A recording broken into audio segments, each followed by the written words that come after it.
Welcome to online exam warriors. Online exam warriors के इस YouTube channel में आप सभी दोस्तों का स्वागत है। दोस्तों, इस वीडियो में हम लोग समान अध्ययन और मूल विधि से रिलेटेड 40 क्वेश्चन को डिस्कशन करने वाले हैं। इससे पहले एक वीडियो अपलोड किए थे जिसमें आपको इसी सेट का हिंदी का 40 क्वेश्चन का डिस्कशन किए थे। आज इस वीडियो में हम समान अध्ययन और मूल विधि से रिलेटेड क्वेश्चन को देखने वाले हैं। तो जो लोग अभी तक चैनल को सब्सक्राइब नहीं किए, चैनल को सब्सक्राइब कर लीजिए, बेल आइकन को प्रेस कर दीजिए। जब भी हम वीडियो अपलोड करेंगे आपको नोटिफिकेशन मिल जाएगा। चलिए स्टार्ट करते हैं। अगर पीडीएफ भी लेना चाहते हैं तो हमारे टेलीग्राम ग्रुप से जुड़ जाइए। टेलीग्राम ग्रुप का लिंक आपको इसी वीडियो के डिस्क्रिप्शन में मिल जाएगा। पहला क्वेश्चन है, ब्रिक्स युवा सम्मेलन 2016-17 हुआ था। ये करेंट का क्वेश्चन है। आंसर हो जाएगा ऑप्शन नंबर ए।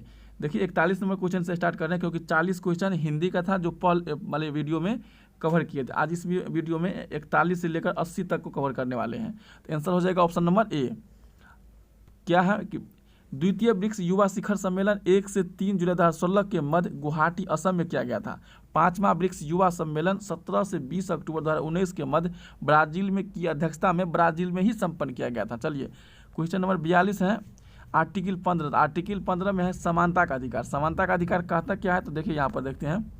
अनुच्छेद 15 कहता है कि 15 के अनुसार धर्म, मूल, वंश, जाति, लिंग आदि या जन्म के स्थान आधार पर भी भेद नहीं किया जाएगा। यह एक मौलिक अधिकार है जिसे समानता के अधिकार के अंतर्गत वर्गीकृत किया गया है। तो चलिए अब देखते हैं क्वेश्चन नंबर 42। भारतीय दंड संहिता यानी धारा 63 के अनुसार जुर्माना राशि कितना हो सकता है। जब किसी पर धारा 63 लगाया जाता है तो उसको कितना जुर्माना देना पड़ेगा। यह जुर्माना लिमिटेड नहीं है, असीमित है। तो क्या है इसमें, अगर किसी कानून में अपराध के लिए जुर्माना की निश्चित राशि का उल्लेख न हो तो इस स्थिति में भारतीय दंड संहिता की धारा 63 जुर्माने की रकम का उल्लेख करती है। धारा 63 के अनुसार यहाँ की वह राशि अभियुक्त नहीं की गई है। जितने तक आर्थिक दंड जुर्माना हो सकता है वहाँ अपराधी जिस रकम की आर्थिक दंड या जुर्माने के उत्तरदायी हैं वह असीमित है किंतु अत्यधिक नहीं होगी। चलिए अगला क्वेश्चन है, 44 नंबर क्वेश्चन है, उस्ताद मंसूर किसके दरबार का प्रसिद्ध चित्रकार थे। तो ये थे आपको जहांगीर के दरबार के। जहांगीर के दरबार में सुप्रसिद्ध चित्रकारों में अब्दुल हसन यानी नादिर उज्जमा की उपाधि दिया था। और उस्ताद मंसूर जिसे नादिर उल अस्त्र, फारूक बेग, विशन दास और अकारिजा, मोहम्मद नादिर, मोहम्मद मुराद, मनोहर, माधव और गोवर्धन इत्यादि एक उल्लेखनीय चित्रकार थे। चलिए अगला क्वेश्चन है, 45 नंबर क्वेश्चन, उच्च न्यायालय के मुख्य न्यायाधीश की नियुक्ति कौन करता है। तो ये करते हैं आपको राष्ट्रपति। उच्च न्यायालय हो या सर्वोच्च न्यायालय हो, किसी का मुख्य न्यायाधीश हो या अन्य न्यायाधीश हो, सभी की नियुक्ति करते हैं राष्ट्रपति। चलिए देखते हैं क्या है। अनुच्छेद 2017 के तहत उच्च न्यायालय के प्रत्येक न्यायाधीश की नियुक्ति राष्ट्रपति के द्वारा किया जाता है, जो शपथ लेने के बाद 62 वर्ष की आयु तक अपने पद पर कार्यरत रहता है। इससे पूर्व राष्ट्रपति के संबोधित अपने हस्ताक्षर युक्त पद के द्वारा अपना त्यागपत्र दे सकता है। अगला है क्वेश्चन नंबर 46, अग्निपथ की रचना किसने किया है। अग्निपथ है हरिवंश राय बच्चन का। अग्निपथ कविता की रचना हरिवंश राय बच्चन के द्वारा किया गया। अगला क्वेश्चन है, चंद्रगुप्त द्वितीय या विक्रमादित्य की राजधानी कहाँ थी। तो ये राजधानी थी पाटलिपुत्र। चंद्रगुप्त द्वितीय या विक्रमादित्य जिसे कहा जाता था कि शासनकाल में उसकी प्रथम राजधानी पाटलिपुत्र और द्वितीय राजधानी उज्जैन थी। दोनों नगर गुप्तकालीन शिक्षा के लिए प्रसिद्ध केंद्र था। चलिए अगला क्वेश्चन है, आईपीसी की धारा 24। धारा 24 में परिभाषित किया गया है। तो क्या परिभाषित किया गया है, बेईमानी को। देखिए आईपीसी धारा 24 में क्या है, आईपीसी धारा 24 में बेईमानी को परिभाषित करती है। धारा 24 के अनुसार जो भी कोई भी किसी एक व्यक्ति को गलत तरीके से लाभ पहुंचने या अन्य व्यक्ति को गलत तरीके से हानि पहुंचने की आशय से कोई कार्य करता है तो वह उस कार्य का बेईमानी से किया गया कार्य कहा जाता है।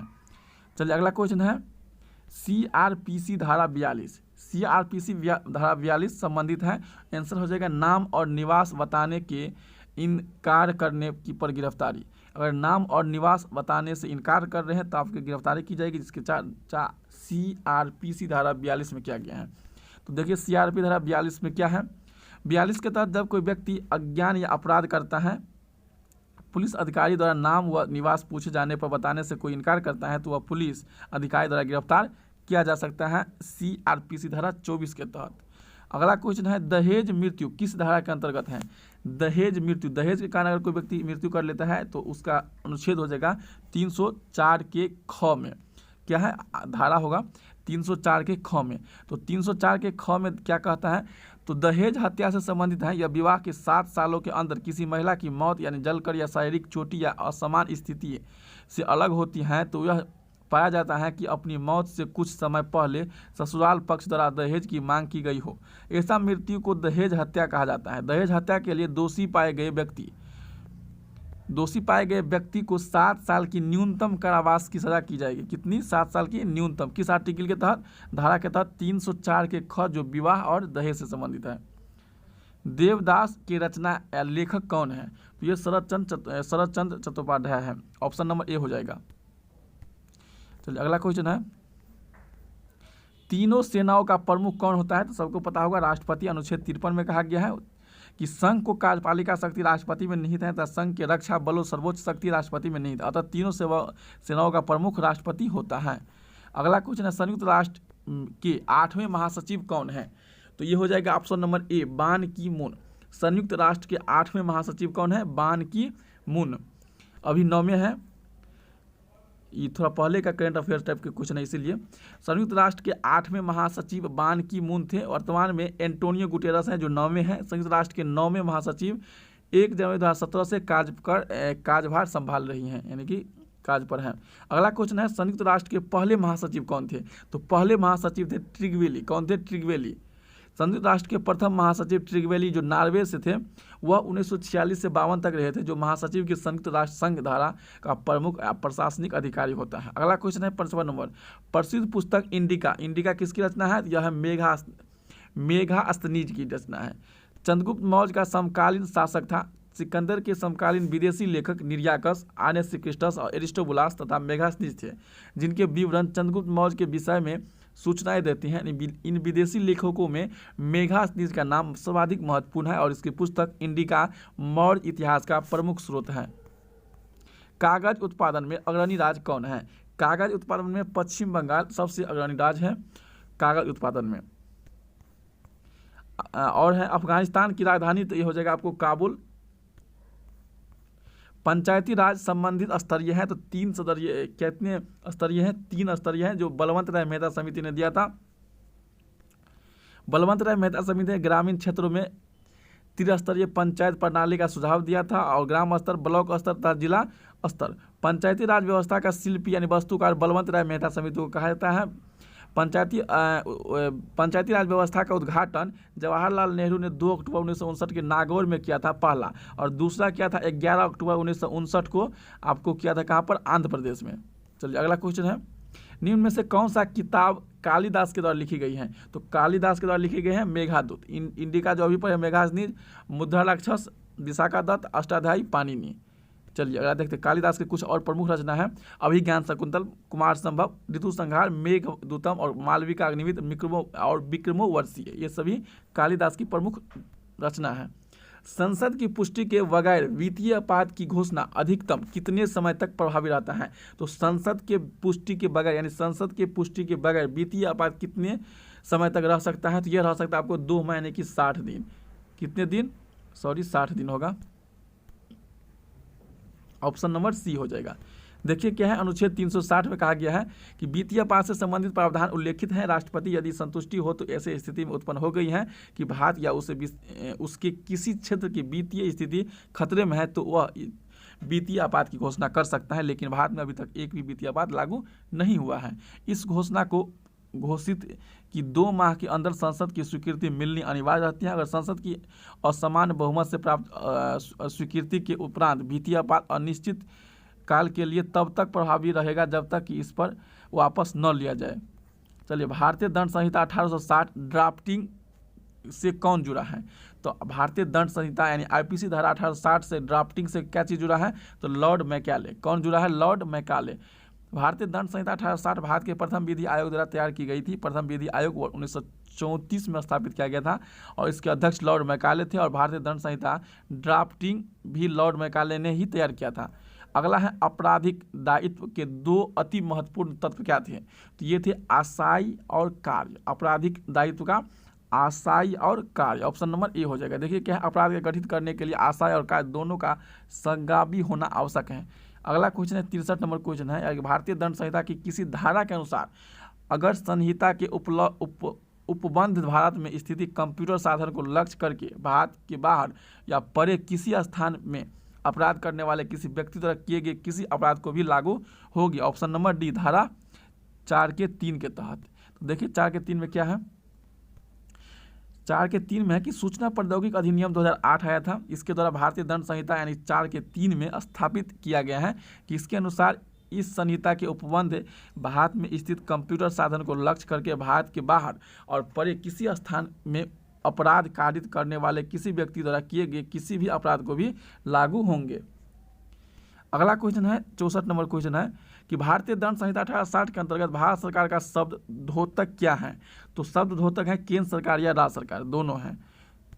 देखिए क्या है, भारतीय दंड संहिता धारा 17 के अनुसार सरकार और शब्द का केंद्रीय सरकार राज्य सरकार का घोतक होता है। अगला है 65 नंबर क्वेश्चन है, अन्वेषण के दौरान झूठे को पकड़ने के लिए निम्न में से किसका प्रयोग किया जा सकता है। तो झूठे को पकड़ने के लिए किसका प्रयोग करते हैं, उपयुक्त सभी का। नार्को टेस्ट करते हैं या ब्रेन मैपिंग टेस्ट करते हैं या पॉलीग्राफ टेस्ट करते हैं, ये सभी टेस्ट करते हैं। Narco test, brain mapping test और पॉलीग्राफ टेस्ट। चलिए हो गया। मुख्य न्यायिक मजिस्ट्रेट यानी CJM कारावास के दंड की सजा दे सकता है। तो ये दे सकता है 7 वर्ष से अधिक नहीं दे सकता है। कितने वर्ष तक दे सकता है, 7 वर्ष या 7 वर्ष से कम। यह देता है आपको धारा 29 के तहत मुख्य न्यायिक मजिस्ट्रेट 7 वर्ष तक कारावास या जुर्माना या दोनों दे सकता है। अगला क्वेश्चन, GD तथा CD के प्रत्येक पृष्ठ पर किसके कार्यालय की मुहर लगी होती है।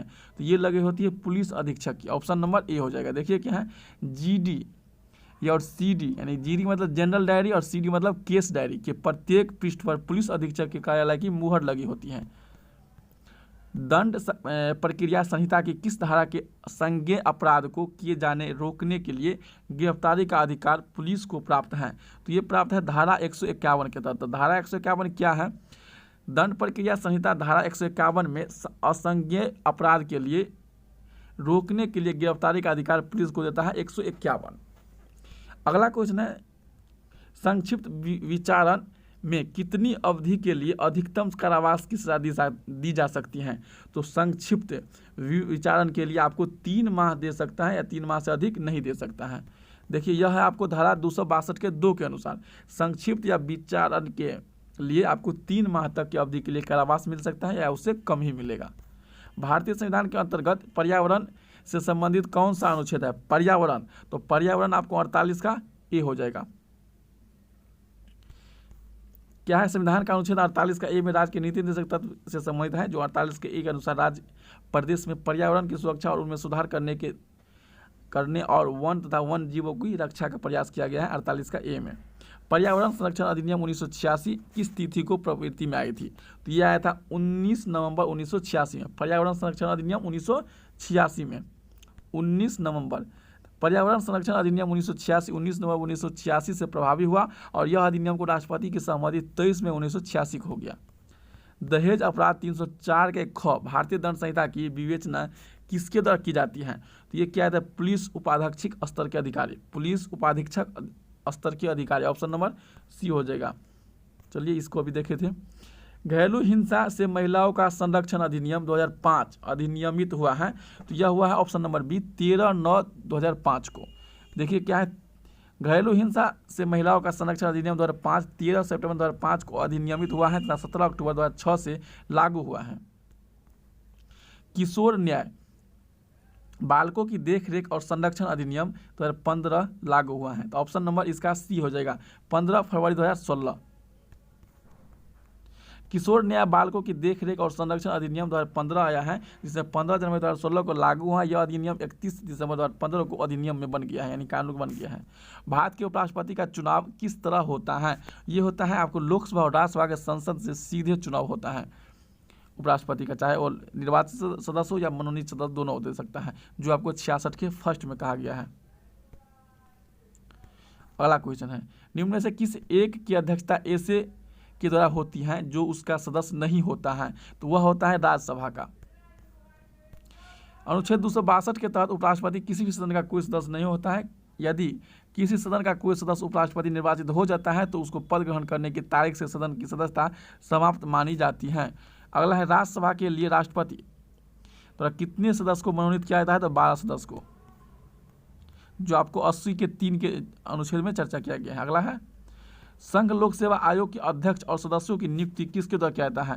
तो ये भी किया जाता है राष्ट्रपति के द्वारा, अनुच्छेद 316 के फर्स्ट के तहत।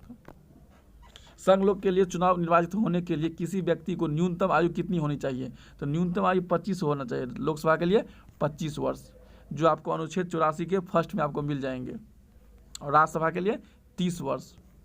लोकसभा का कार्यकाल पूरा होने से पहले भंग किया जा सकता है प्रधानमंत्री की सिफारिश पर राष्ट्रपति के द्वारा।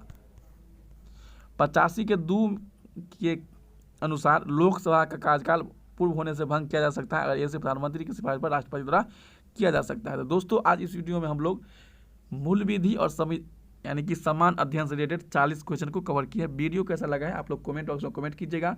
आज से हम रेगुलर रहेंगे इस चैनल पर, आप लोग जरूर प्यार और सपोर्ट बनाए रखिएगा।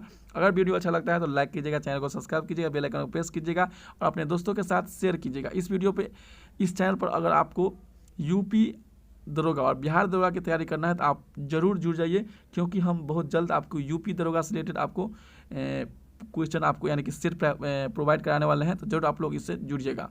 Thank you, bye bye.